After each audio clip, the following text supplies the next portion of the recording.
দেখো। মিশো থেকে অর্ডার করেছিলাম এই দুটো জিনিস, তো চলে এসেছে আজকে। খুবই সুন্দর এসেছে। আমি অর্ডার করেছিলাম 5 বালিশের কভার, কিন্তু এত সুন্দর আসবে বুঝতে পারিনি। এটা ছিল পিওর কটনে।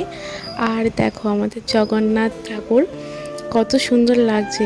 আমি তো ভাবতেই পারিনি যে এত সুন্দর আসবে বলে, মানে ফটোতে যেরকম দেখেছিলাম সামনে থেকে আরও বেশি সুন্দর। যখন আমি দেওয়ালে এটা লাগাবো তখন তোমাদেরকে দেখাবো, তোমরা কমেন্ট করে জানাবে যে কীরকম লাগছে।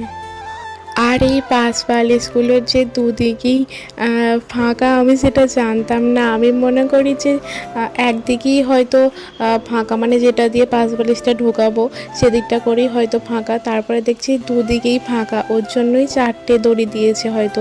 আমার তো এই দড়িগুলো বেশ দারুণ লাগছিল। আর আর দেখো বালিশে পরানোর পর কত সুন্দর লাগছে। আর তামিলনাড়ুতে কদিন ধরে ঝড় বৃষ্টি হচ্ছিল, তো ঝড়ে অনেক আম পড়েছে। বড়মশাই আম কুড়াতে গিয়েছিল আর এনেছে, অনেক আম এনেছে। তো আমাকে বললো যে তাহলে আমচুর বানাবো। আমি বললাম ঠিক আছে বানাবো। আমচুর বা আম আচার বানানোর জন্য আমি এখানে গরম মশলাগুলোকে ভালো করে একটু ভেজে নিচ্ছি, মানে হালকা ভেজে নেব। ব্রাউন ব্রাউন হয়ে যাবার পরে আমি নামিয়ে নিয়েছি। আর কড়াইতে সাদা তেল নয়, সরষের তেল দিয়েছি। সরষের তেল দিয়ে একটু শুকনো লঙ্কা, 5 ফোড়ন, তেজপাতা দিয়ে একটু ভেজে নিয়েছি। তারপর কাঁচা আমগুলো দিয়ে একটু ভেজে নেব। আর যে মশলাটা তৈরি করে রেখেছিলাম ওই মশলাটাও গুঁড়িয়ে নেব। আমি এখানে নুন হলুদ দিয়ে একটু ভেজে নিয়েছিলাম, হালকা করে ভেজেছিলাম। আর তোমরা এবছরে কারা কারা আম আচার বানালে আমাকে জানিও। আগের বারে দেশের জন্যও নিয়ে গিয়েছিলাম, মানে দেশে যখন গেছিলাম তখন আমি বানিয়েছিলাম আগের বছরে, তখন নিয়ে গিয়েছিলাম।